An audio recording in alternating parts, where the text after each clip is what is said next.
All right, this is Obaid on behalf of Electronics, and in this video we'll be filling in our T4 slip.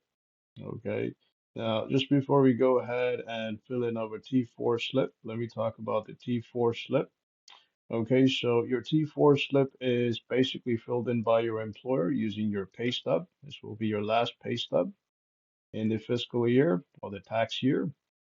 Okay, and on this T4 slip, you will have your employment income, your deductions, your address, the mailing address of the employer, so on and so forth. Okay, so let's go ahead and fill in this T4 slip. Okay, starting with the employer's name.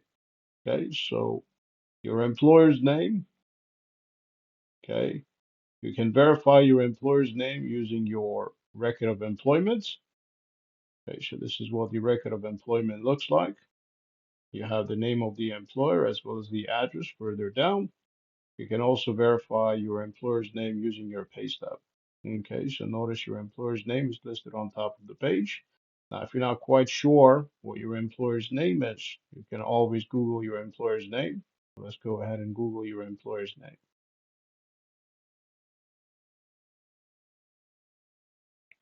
Okay, so this is what shows up as the company profile. Notice the name of the employer, Star Security and Private Investigations Incorporated. Okay, so INC stands for incorporated. Basically means that the company is able to list shares in the stock market. Okay, it's a publicly traded company. Okay, incorporated or a corporation. Okay, so let's go ahead and use this name over here on the fillable T4. Okay, so Star Security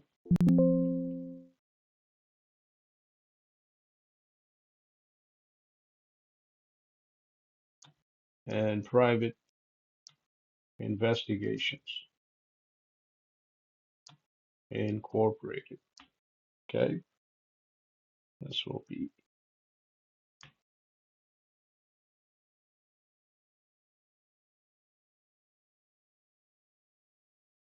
okay, so that will be the name of your employer, for example, and you will also need to type in the address. So I mentioned earlier, the address shows up on the ROE or the record of employment.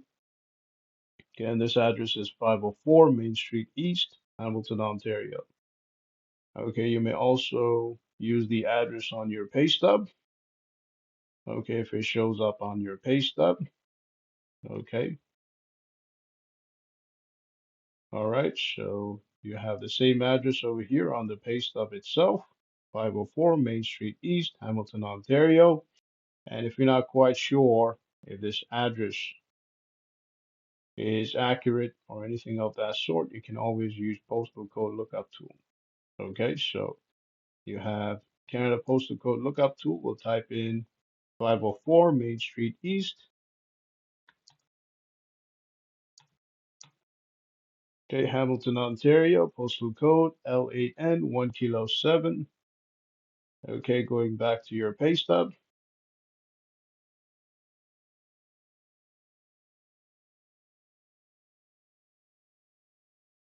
Okay, 504 Main Street East, L8N 1 Kilo 7. All right, so we'll go ahead and use this address on our fillable T4. This will be 504 Main Street East. This will be Hamilton, Ontario.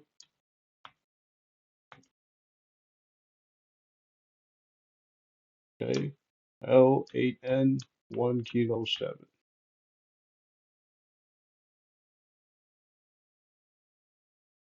All right. Now, apart from the employer's name and address, you will also need to type in the employee's name and address. Okay. Now, even though it says employer's name over here, the instructions on CRA's website are to type in the name as well as the mailing address of the employer. Okay. The same goes for the employee. Okay. So you can find the employee's name on the pay stub as well as the record of employment.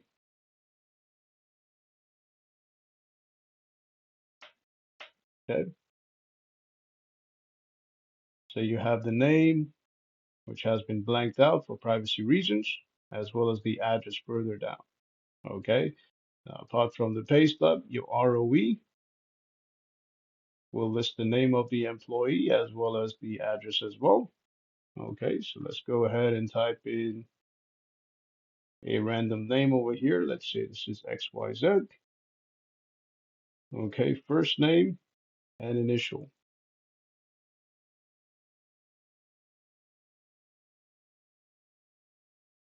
Okay, so let's say this is the initial. Now, further down, you will also need to type in the address of the employee. Okay, so this is the employee's address. Let's say the address is 100 and then row.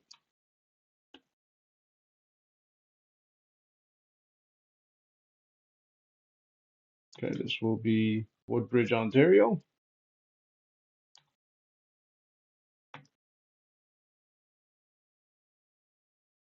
Okay, and the postal code will be L Lima 4 Lima 4 VA.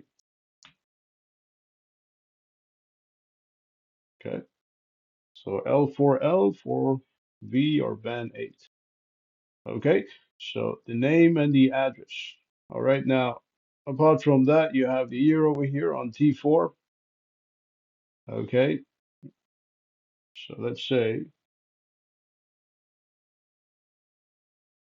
this is 2022. Okay, and you can verify this year using your pay stub.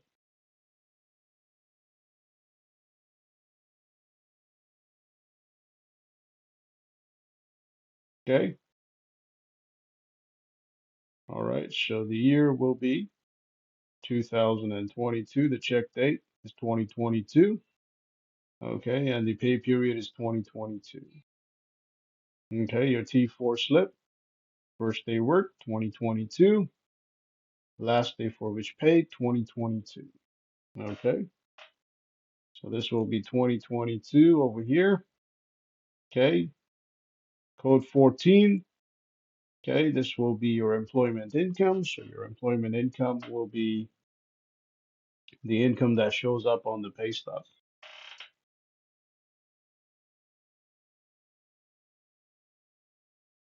All right, so notice you have your employment income listed as $3,640. This covers your site rate, okay, or regular earnings, as well as your vacation pay. Okay, a total of $3,640. I'll go ahead and type in the YTD amount, the year-to-date amount, which is $3,640.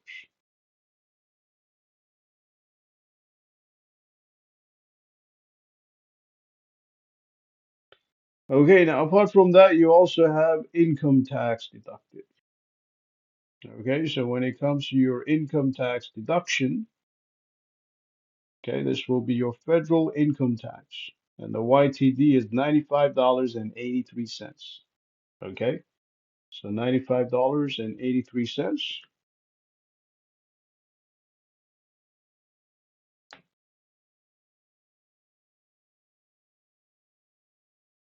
Okay, now your federal income tax is a major ingredient, main ingredient of your T4. Okay, this will impact your tax owing as well as your tax refund.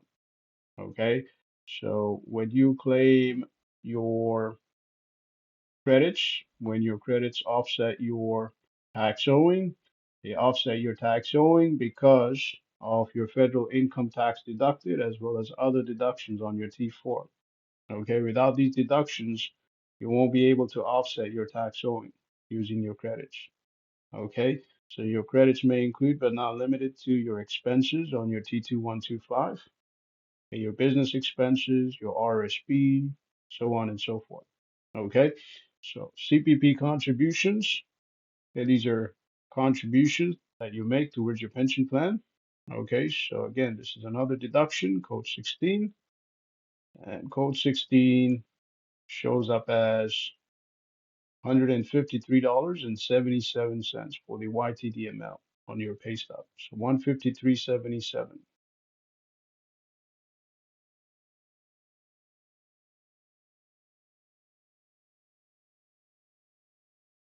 All right. So since this is for Ontario, we only deal with code 16, okay, not code 17 for the time being. Okay, code 17 has to do with QPP contributions, which is Quebec Pension Plan contributions. All right, now apart from that, further down you have code 24. Okay, now code 24 is EI insurable earnings. Okay, so these are earnings that go towards your EI benefits. Okay, so when you claim your EI benefits, okay, because you may be laid off, okay, because of shortage of work, whatever the reason might be, okay, you will claim a certain number of weeks, okay, up to a total maximum number of weeks. Okay, now the total number of weeks that you can claim for your EI benefits are based off your EI insurable hours and EI insurable earnings. Okay, you cannot go over your total insurable hours and earnings. Okay, which means this code over here, code 24, is very important when it comes to your EI benefits. And you can check your EI insurable earnings using your ROE, your record of employment. It shows up in box 15B. That's just $3,640. Okay, total insurable earnings. So $3,640, the same as your employment income. All right. And then you also have code 26. Okay, this is your CPP pensionable earnings. Okay, your pension income. All right, so basically, this is how much you're entitled to as part of your pension income once you turn 60 years of age. Okay, the standard age at which people claim their pension income or CPP is 65. Okay, some may even claim around age 70. Okay, the longer you wait, the higher the payment. Okay, so code 26, CPP pensionable earnings, the YTD amount on the pay stub. Okay, this shows up as, okay, right? This will be $3,640. Okay, unfortunately, they haven't listed the CPP. You won't see the CPP pensionable earnings on the pay stub. Okay, however, okay, you may request this information from your employer. If you're not quite sure, usually it's the same as your employment earnings. Okay, $3,640.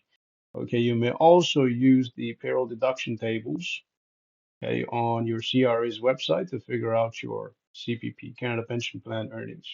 Okay, so CPP pensionable earnings, this will be $3,640, and we'll verify this figure using the T4 that was provided by the employer, which also shows up on your CRA account. Okay, so you can verify all these figures using the T4 on your CRA account just before you file your taxes. All right, so $3,640, the same as your EI insurable earnings and your employment income. All right, now further down, you have EI premiums. Okay, this is code 18. Now, your EI premiums are to your insurable earnings as your insurance premiums are to your coverage. Okay, so if you pay $20 for a $250,000 policy, okay, you have to pay a certain amount of money as your EI premiums to get your EI insurable earnings. Okay, so your EI premiums are to your EI insurable earnings as your insurance premiums are to your insurance coverage. Okay, so EI premiums, let's say this is code 18. This is also a deduction, and the YTD amount on the pay stub shows up as $57.50. Again, YTD stands for year to date. Since this is the last pay stub, we'll use this figure, $57.50 for this fiscal year. So $57.50.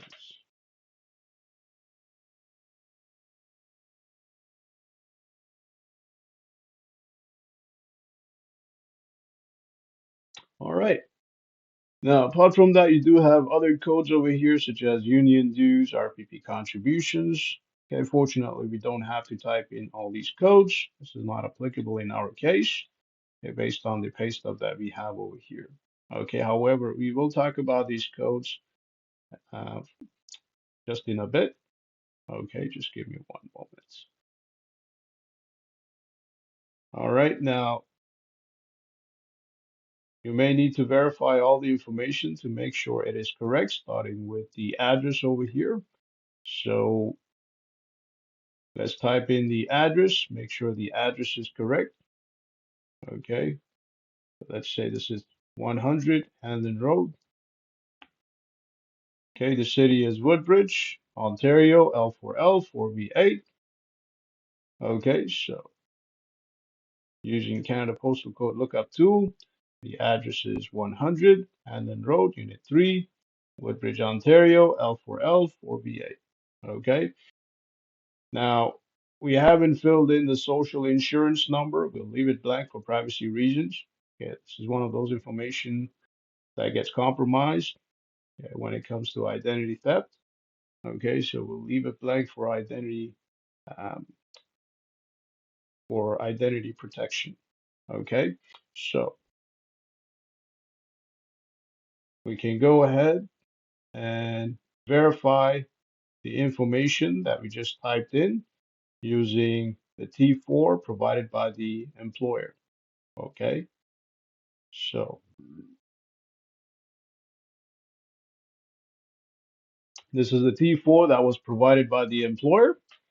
Okay, and notice you have the name of the employer over here, the employment income, the year, so on and so forth. So 3,640 on the fillable T4, 3,640. The name is correct. The address is correct.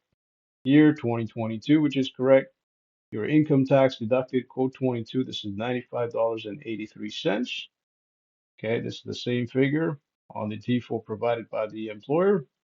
Okay, $153.77 for code 16. Okay, 153.77. Code 24, 3,640. We talked about EI insurable earnings, 3,640. Code 26, I said you can verify this information using the T4 provided by your employer, 3,640. $3,640. This will be your CPP pensionable earnings and your EI premiums, $57.50. This is code 18. Okay. Now, apart from this, okay, you can also use your payroll deductions calculator online on CRA's website, okay, to verify some of these figures over here. Okay. So let's go ahead and use the payroll deduction calculator. Okay, and we'll verify the figures for our CPP contributions and EI premiums. Okay, so this will be Ontario. Pay period frequency will show up on your ROE. This will be bi-weekly. Okay, so ROE, this is bi-weekly over here, every 2 weeks.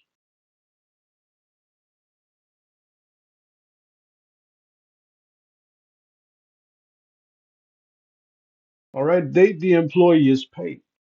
Okay, so this will be the date of the check. Okay, so we will check the date on your pay stub. Okay, so your pay stub and the date on your pay stub is 2022-0909, September 9th. Okay, so we'll go ahead and type in September 9th. Over here, the year will be 2022.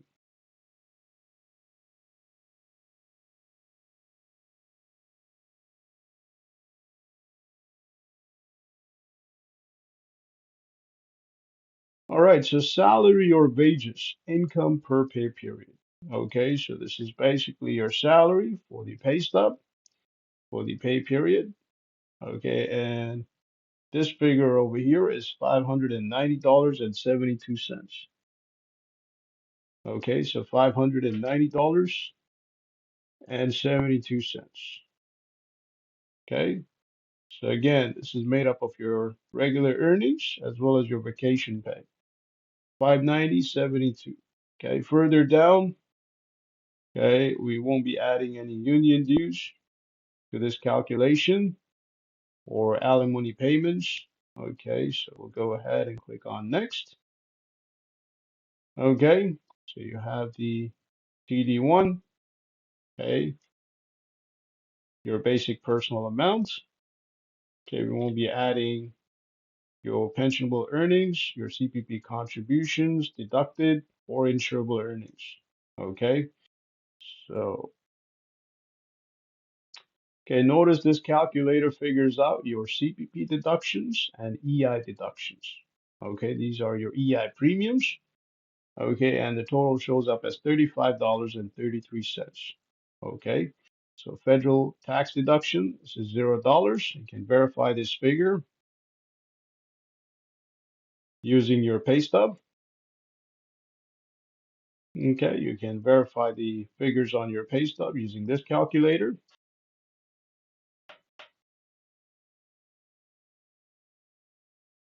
Okay, so a total of $35.33. Okay, CPP $26, EI $9.33. All right, so this is basically how you verify your deductions using the payroll online calculator, your payroll deductions calculator. Okay, so apart from the T4 slip that we just filled in, let's go ahead and talk about some of the codes on your T4. Okay, so when it comes to your codes, okay, you have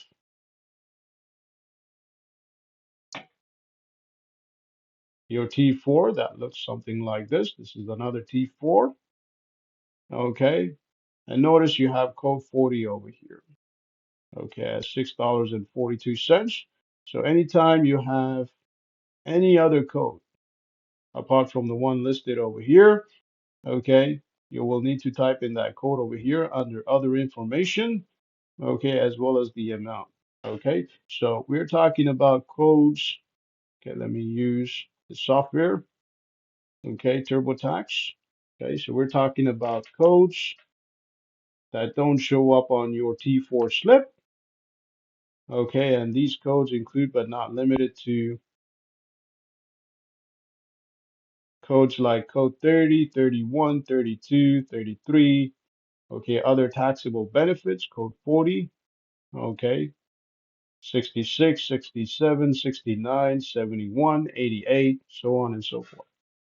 All right. So these are some of the codes that won't show up on your T4.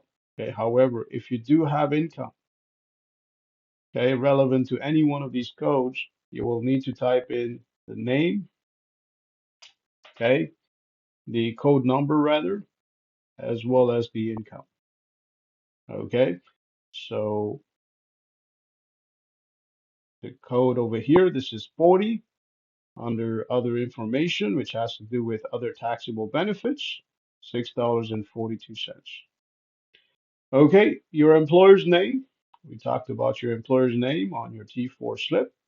Okay, make sure you type in the name as well as the address as per the instructions given by CRA on their website. All right, this is another example of a pay stub, what a pay stub looks like in Canada. You have your regular earnings, okay, your employment earnings, okay, your overtime pay, okay, if you did work overtime, let's say more than 40 hours, okay, your holiday pay, if you took a holiday that was paid, okay, as well as your vacation pay. Okay, so this is paid vacation time. It will show up on your pay stub. All right. Okay, employee's name and address. Again, it will show up on your pay stub as well. Okay, so you have the name of the employee. Well, okay, as well as the address. All right, so the tax year, you may verify this information using your pay stub, your last pay stub. Okay, the year listed on your last pay stub will be your tax year for your T4. Okay, province of employment. Okay, this will be Ontario, for example. Okay, however, if you did work in any other province apart from Ontario, okay, this will be your province of employment. Okay, such as Quebec. Okay, so starting with T4 code 14. Okay, this is what your employment income looks like. Okay, over here. Okay, a total of $658.04, as well as 551.47. You add them up.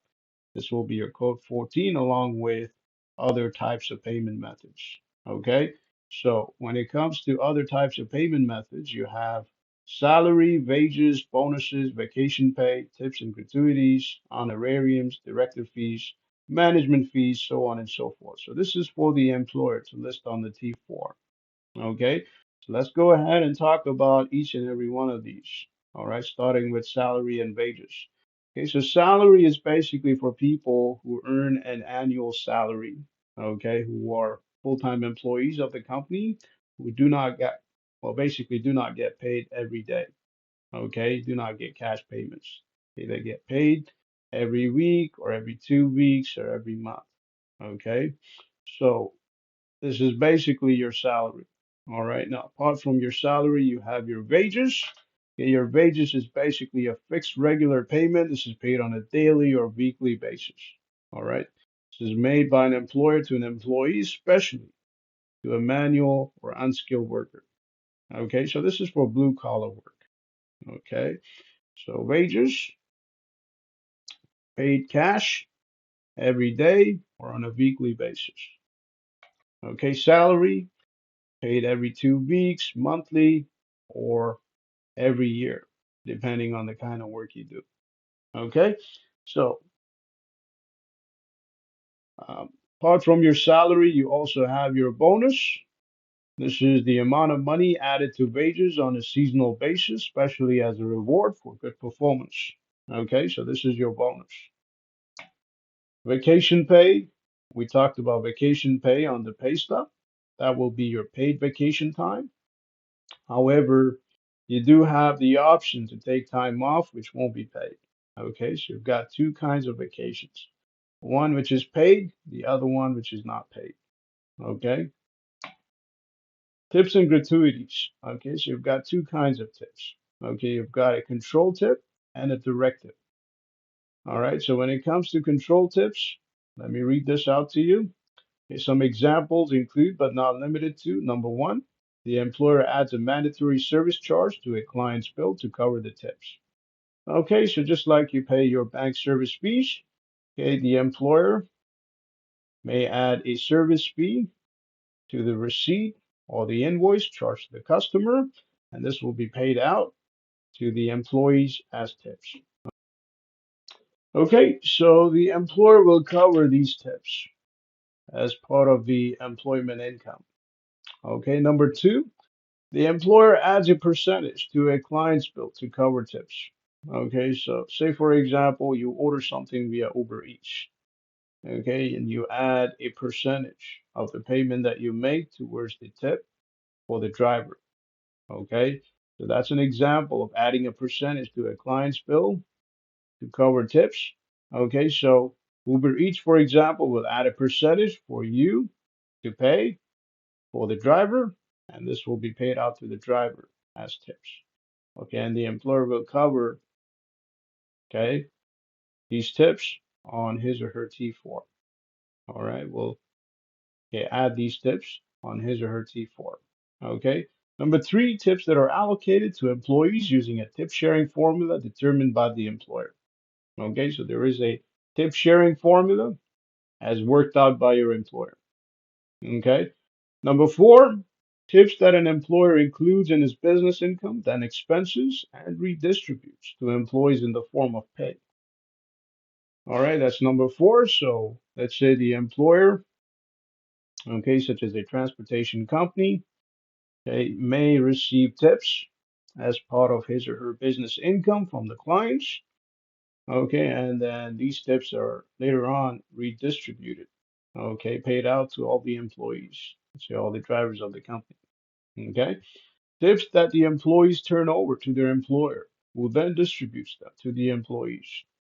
Okay, so if the employees get paid by the client, the employees will go ahead and hand over those tips, okay, to the employer.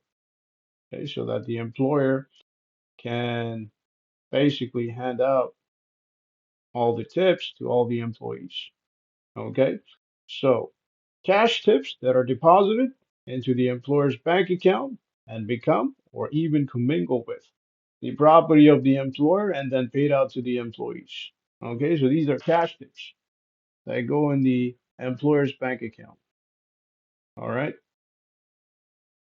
okay, so these are examples of control tips.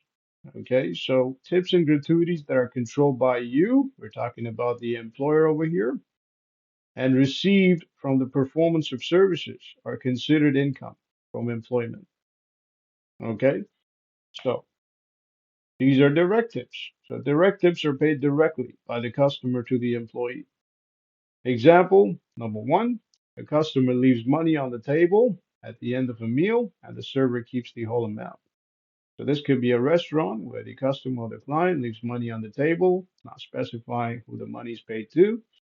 Okay, and this money, this cash is paid out, okay, to the employees or to the employee, okay, to the server who served that client. Okay. So number two, a guest gives a tip directly to a door person, car attendant, porter. This is a direct tip, okay, which the employee gets to keep. Okay. The employees and not the employer decide how the tips are pooled or shared among employees. Okay. So any tips where the employees decide as to how the tip is to be distributed amongst the employees, these are directives. Okay. Number four, a customer includes an amount for a tip when paying the bill by credit or debit card, and the employer returns the tip amount in cash to the employee at the end of the shift. Okay. So let's say a customer swipes his or her credit card or debit card using the machine for payment. And if the machine does go ahead and ask the person, the client, as to how much he needs to pay for the tip, he or she, okay, may add a tip, okay, towards the payment. Okay, so that would be an example of a directive. Okay, further, okay, moving further, you have honorarium. So your honorarium is a voluntary payment made to a person for services for which fees are not legally or traditionally required. Okay, this is typically used to help cover costs for volunteers or guest speakers. Okay, so let's say you have a guest speaker for a presentation. Okay, this is where the person is basically a volunteer and the host of the event, okay, or the management team may go ahead and cover the expenses incurred by the guest speaker, such as his or her accommodation, transportation, so on and so forth. Okay, so this will be an honorarium. All right, so this is to be covered under Code 14 as well. This is to be added to Code 14 as part of the employment income by the employer. Okay. Director fees. So director's fees are paid to a person who holds a position of office, maybe employment income if the individual is A, elected by a popular vote, or B, entitled to a fixed remuneration. Okay. So let's say you have a meeting at work, and that meeting is to decide who the president of the company will be.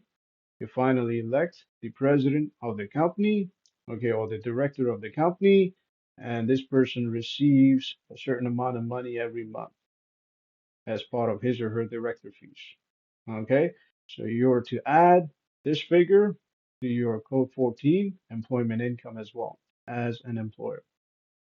Okay, elected or appointed officials. Individuals may be elected or appointed to various positions, mayors, municipal councilors, school commissioners, so on and so forth. Okay.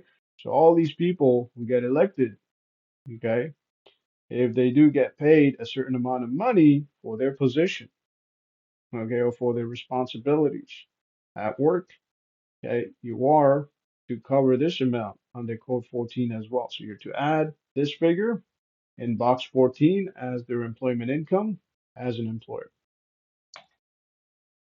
So this is an example on CRA's website. Alan is the director of your corporation. He's a resident. He does not receive remuneration as an employee. You pay him a director fee of 4,050 every 3 months. Okay, so this is to be added to code 14. Management fee, such as your property management fee. Okay, this could be for maintenance, for property listing, for property showing, so on and so forth. Okay, by definition, this is the amount of money paid to a person or a company that manages a business, property, or money. Okay, executive fees. Okay, so when it comes to executive fees, we're talking about fees that are paid to an executor who manages the estate of a life insured. Okay, so let's say a life insured declares an executor, okay, to take care of his or her assets, okay, prior to the beneficiaries turning the age of majority. Okay, you do have the option, okay, to declare an executor for your estate if your beneficiaries are under the age of majority. Okay, this executor will then be responsible for handing out or giving away, okay, all the assets relevant to the life insured, okay, to the beneficiaries once they turn the age of majority. Let's say once they turn 18. Okay, so if you paid an executor or administrator fee, okay, these are to be covered under Code 14 as well, which means you do need to add all these fees to your box 14 as employment income as an employer. Okay, so apart from that, you have Canadian Forces personnel and police officers. So Canadian Forces personnel and police officers can claim a deduction from net income for the amount of employment income earned in certain circumstances. You also have emergency volunteers, a government, municipality, or public authority, and you hire emergency volunteers. Do not include in box 14 the first $1,000. Okay, however, if you paid the individual other than as a volunteer for the same or similar duties, include the total amount in box 14. Okay. Employees with power saws or tree trimmers. Okay, so report in box 14 the rental payments you made to employees for the use of their own power saws. Okay. Employee salary overpayments. When an employee does not repay a salary overpayment, report the overpayment in box 14 and corresponding deductions in the appropriate boxes. Okay, so apart from that, you have SUBP payments. These are supplementary unemployment benefit plan. Okay, payments. So SUBP, such as maternity, parental, and compassionate care. So maternity, if the employee goes on a maternity leave because she's having a child, okay, any payments that you make to that employee are to be covered under Code 14 or employment income. Okay, same with paternity or parental leave, as well as compassionate care, okay, for a caregiver. All right, now apart from that, payments out of a EBP. EBP has to do with employee benefit plan. Okay, so any benefits that the employee might be entitled to, okay, these benefits are to be covered under Code 14. All right, retiring allowances, board and lodging, travel in a prescribed zone, personal use of employer's automobile, interest-free and low-interest loans, security option benefits, so on and so forth. Okay, and we'll cover all these as well. All right, so apart from that, you have emergency volunteers. Okay, so let's say you have a firefighter, ambulance technician, or search and rescue volunteer. Okay, you do not report the tax exempt amount, which is the first $1,000. Okay, however, anything else that you pay to these volunteers should be declared under Code 14 or Box 14. Okay, now apart from that, you also have employees with power saws or tree trimmers. So any rental payments that you made to your employees for the use of their own power saws or tree trimmers, okay, these rental payments are to be declared under Code 14. Okay, salary overpayments.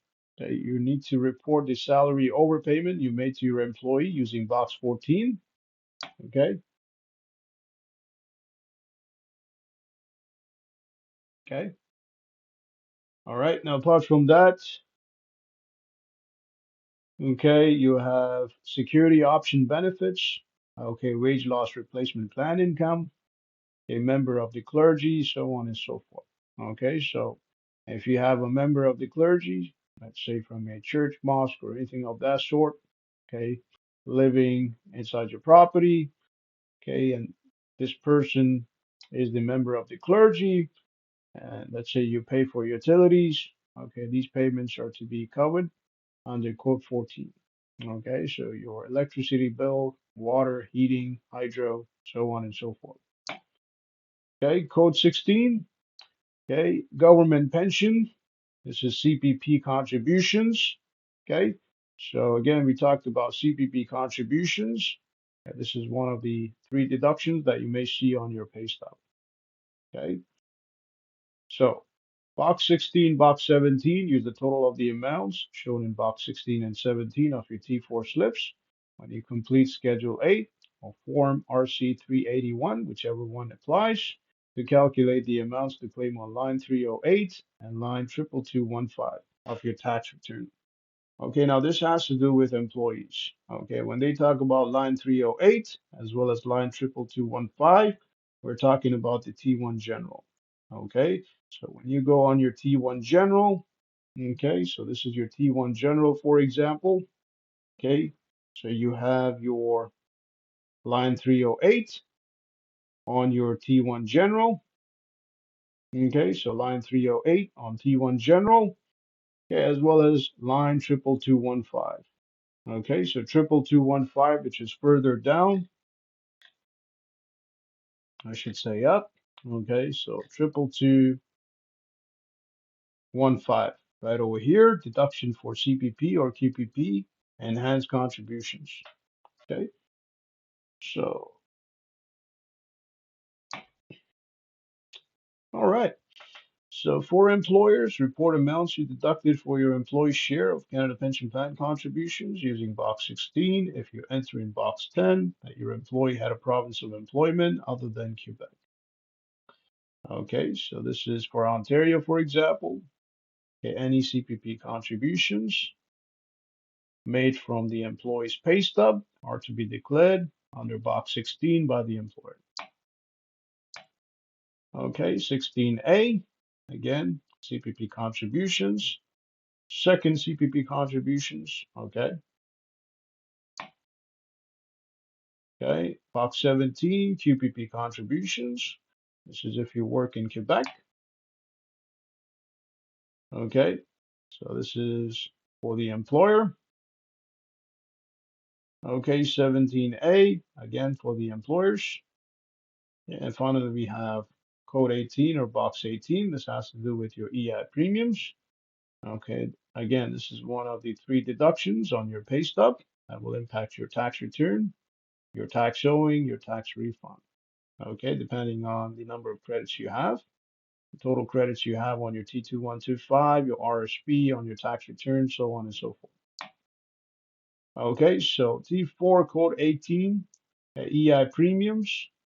Enter this amount on line 312 of your tax return. So for the employee, this will be line 312.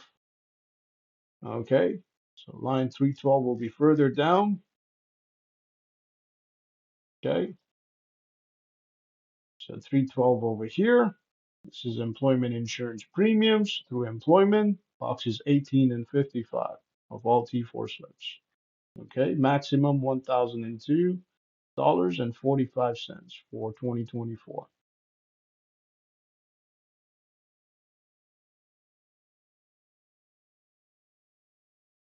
Okay, that will be 2023, excuse me. All right, so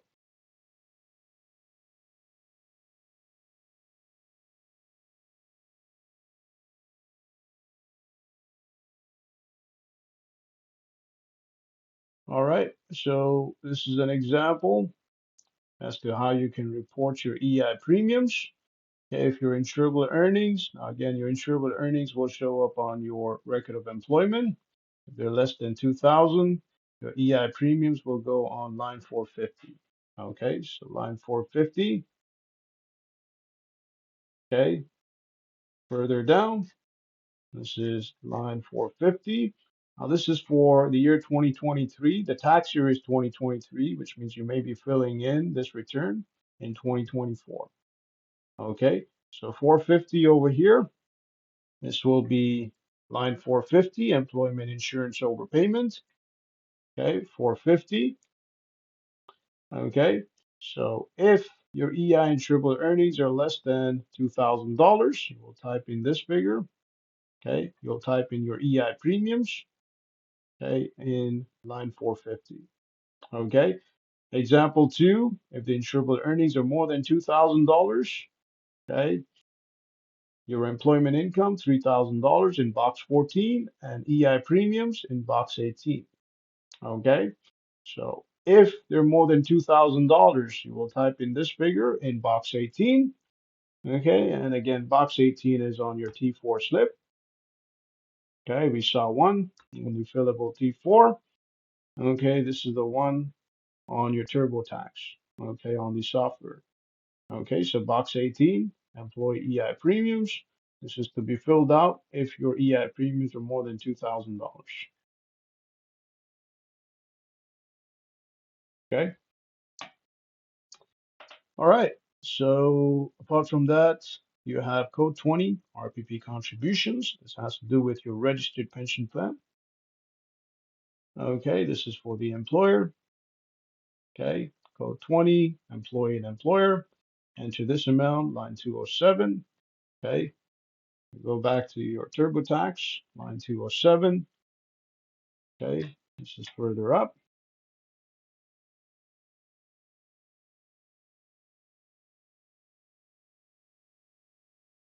Okay, so line 207, RPP deductions. All right, so apart from that, you have code 22, okay, for federal income tax deducted. We talked about code 22. This is one of the three deductions on your pay stub, which will impact your tax owing and your tax refund. Okay, the higher the income tax deducted along with your credits, the higher the tax refund. Okay, okay, this is the employer's part. Okay, so when it comes to income tax deducted, what are taxable earnings? Okay, so you can deduct income tax from salary, wages, commissions, remuneration, including taxable benefits, honorariums, bonuses, wages, remuneration paid while the employee is on a vacation, wage loss replacement plan benefits, tips and gratuities, additional amounts you pay while participating in a job creation project, remuneration paid to a member of a religious order, and so on and so forth. Okay, so basically, much of this stuff is on your T4, code 14. Okay, all right. So code 22, okay, employer, again, okay, code 24, EI insurable earnings. We talked about EI insurable earnings. Okay, these are earnings you can claim for your EI benefits when you get laid off. All right. Okay, for employees, the amount is the EI insurable earnings that your employer used to calculate the amount of EI premiums that is shown in box 18. Okay, for more information, go to line 450. Okay, so again, 450 will be on your T1 general. Okay, EI insurable earnings, this is for the employers. Report the total amount of insurable earnings using box 24. Okay, code 26, your CPP pensionable earnings. Okay, this is using your payroll deduction calculator. Okay, so you can figure out your CPP pensionable earnings. Okay, they're also listed on your T4. Okay, so you may figure out your pensionable earnings using either the payroll deductions formula or the calculator. All right, so this is for employees. Okay, this amount is the Canada Pension Plan, Quebec Pension Plan, pensionable earnings that your employer used to calculate the amount of CPP, QPP contributions, as shown in box 16 and 17. Okay, and this is for the employers. Okay, code 18. All right, so this is exempt or exempt amount. Okay, code 30. A taxable benefit is based on fair market value of rent. Okay, so this has to do with housing, board, and lodging. Okay, rent charged to the employee in dollars, eligible utilities like heat, water, and sewer. Okay,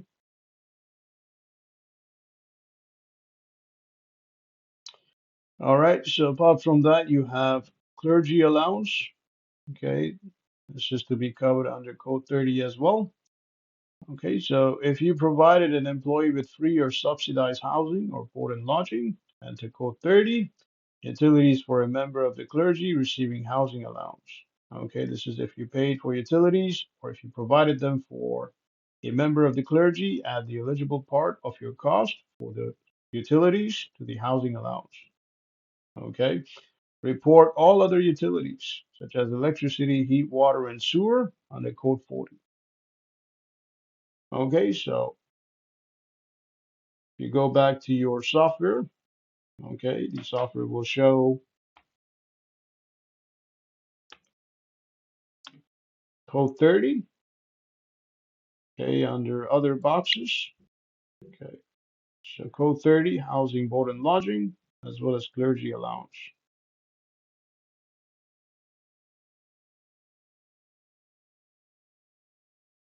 Okay, Code 44 has to do with union dues. If you're part of a union such as UFCW, okay, this is based on your union dues, okay, or membership fees, okay. So enter this amount on line 212. Again, this one will show up on your T1 general. And for the employer, report the amount you deducted from your employees for tax-deductible union dues or membership fees using box 44. Okay, only if you and the union agree that the union will not issue receipts for these dues. Okay, this includes amounts you pay to a parity or advisor committee that qualify for a deduction. Okay, next you have code 46, has to do with charitable donations. Okay, all right, code 50, this is your RPP DPSB registration number. Okay, code 52, pension adjustment. Okay, and if you're not quite sure how to calculate all these codes, I'll be listing a link at the bottom of this video for you to use my calculators to figure out all these codes. Okay, so code 52, pension adjustment. Okay, 54, employer's account number. This is to send your employees deductions. Okay, all right, PPIP premiums, code 55. Okay, 56, 57 to 60. Now, this is to be left blank for the employee. Okay, for the employer. So if you're an employee and you're filing your tax return on your own, okay, you will not type in 57, 58, 59, and 60 because this is part of your code 14. This has been covered under code 14 by your employer. Okay, so let's say this is for the year 2023 and you're filing your tax return in the next year, 2024. You go ahead and type in your T4.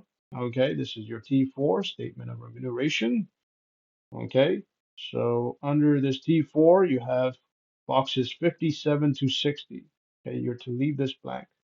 Okay, so as an employee, okay, all these amounts are covered under code 14 by your employer. Okay,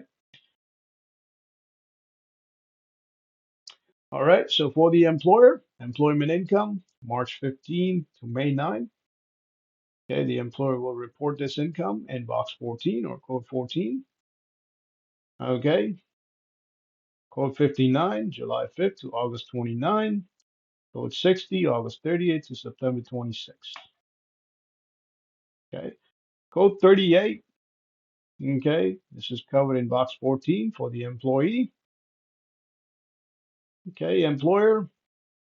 Okay, if an employee received a taxable benefit under a corporation's agreement to issue its eligible shares or units of mutual fund trusts to the employee.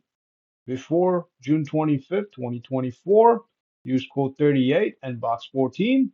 On or after June 25th, 2024, do not use code 38. So this is if you're filing for the tax year 2024, and you may file this tax return in 2025 before the deadline. Okay, code 39, employee and employer. Okay, code 41, employee and employer. Okay, for employee, enter this amount on line 249. This will be on your T1 general. Okay, and this is for the employer. Okay, code 42, employment commissions. Okay, enter this amount on line 10120 of your tax return. And this amount is already included in box 14 by your employer. Okay, 43, we talked about this one as part of code 14 as well. Okay, so employee and employer. Okay, and starting with code 31, these are your other boxes on your software. Okay, the T4 slip that you fill in to file your tax return. Okay, so code 31, special worksite. Okay, based on fair market value of rent, rent charged to the employee in dollars, eligible utilities like heat, water, and sewer. Okay, so you may use my calculator. I'll post a link at the bottom of this video. Okay, 32, travel in the prescribed zone. Okay, based on allowance paid to travel between residence and worksite, as well as personal benefit paid to an employee. Okay, code 33, based on allowance paid for travel for medical emergency between residence and worksite, as well as personal benefit. Code 34, based on percentage of personal use, as well as expenses such as cost of fuel, cost of repairs and maintenance, cost of insurance, license and registration, cost of traffic tickets, parking expenses, so on and so forth. Code 36, based on interest at prescribed rate. Okay, code 38. Okay, these are your security option benefits based on market value, purchase price of the shares for the employee in dollars, and any other fees. Okay, code 39, again, security option benefits, employees and employer. Code 40, other taxable benefits. We talked about this one. We showed up on one of the T4s. Okay, covers automobile and vehicle allowances, cellular and internet services, childcare expenses, transportation expenses, so on and so forth. Okay, all right. Code 41, based on security option benefits. Okay, 42, employment commissions. Okay, this is based on the value of the property and employment commission in percentage. Okay, eligible retiring allowances, code 66. Okay, based on eligible retiring allowances and number of eligible years. 67, based on non-eligible taxable allowances such as non-tax-free RSP transfer. So RSP transfer, which is not tax-free. Okay, code 68 is relevant to Indian Act. Okay, for people living on the reservation, for example. Okay.